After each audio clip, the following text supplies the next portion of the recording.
Okay, what's up? Welcome back. This video is on race. So race, are you an elf or a dwarf?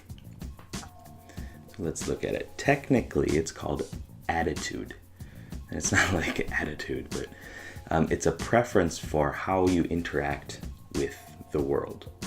So do you prefer to consult with your inner world first before interacting with the outer world? Or do you prefer to interact with the outer world as it comes? So where is your real world to you? Is it in your head or is it outside of you? So let's look at introverts. Some stereotypes that you probably know: they dislike parties or being in a group. Someone who likes to spend time alone, has low energy, kind of lethargic, doesn't care too much, shy and doesn't talk much, or socially awkward. Technically, it means that your dominant function, so how you prefer to be and exist in this world, is an introverted function.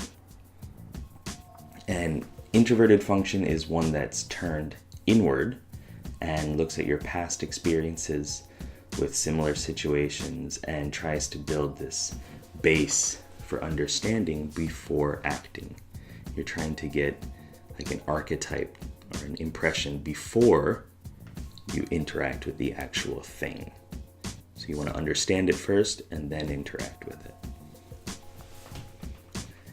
Extroverts, some stereotypes are party animals, people who always need to talk to other people and just need to vent and throw up their words so that they understand it.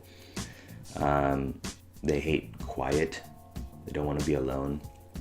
They're talkative and energetic and outgoing. So technically, this means you have an extroverted dominant function, and it's more focused on the current stimuli in the world around you and not as much worried about reviewing in your head and understanding this archetype of what the perfect situation could be before acting. So it's outer world, not inner world like the introverts. And now it's time for the fun stuff. So introverted features and functions in people are now elves, and the extroverted ones are now dwarves. So how can we do this? Well, elves, 3 key things are they have good hearing and sight, long lifespan, and they use reverie. So good hearing and sight, this is important because they're looking at things from afar and they're kind of trying to understand it before it comes close to them. Okay, so they're very focused on outside and trying to gather as much information, put it inside, and then when the time comes, when it meets up with them, this is my clicker, by the way, they know about it, they know what it is, and they're ready to go. They have a long lifespan. So elves are naturally immortal. So, they can die from being stabbed and stuff, but they're not going to die from normal diseases and old age, things like that. So they have a lot of time to understand the world. They live for like 1,000 years before they decide if they want to move on to this next world. So if you spend 1,000 years or a couple hundred years living, you know exactly what you like and dislike and what you want and don't want, and your interests are more focused. It's not that like lively kind of ready to take anything in attitude. So that's what long lifespan's about. It's more depth focused than breadth focused. And next, reverie. Reverie is how they sleep. It's not like sleep necessarily, and it's not like a daydream necessarily. they relive their past experiences. So what this means is that, they get to reanalyze over and over again their past experiences.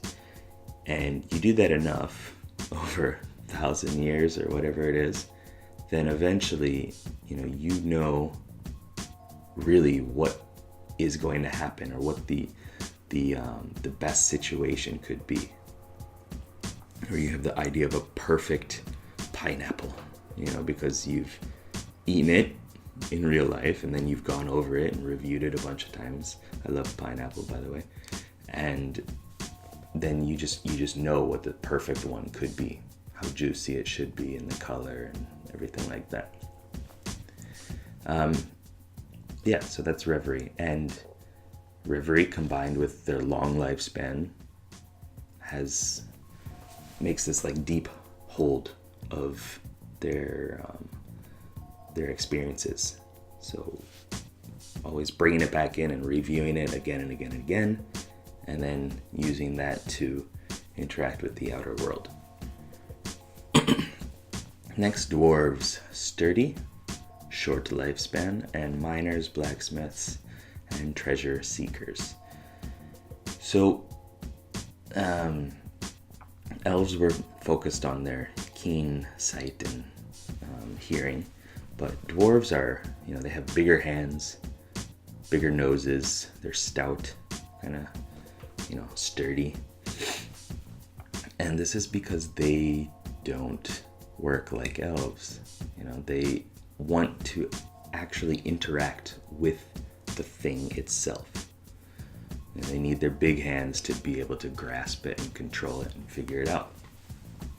So it's touching and controlling the outer world.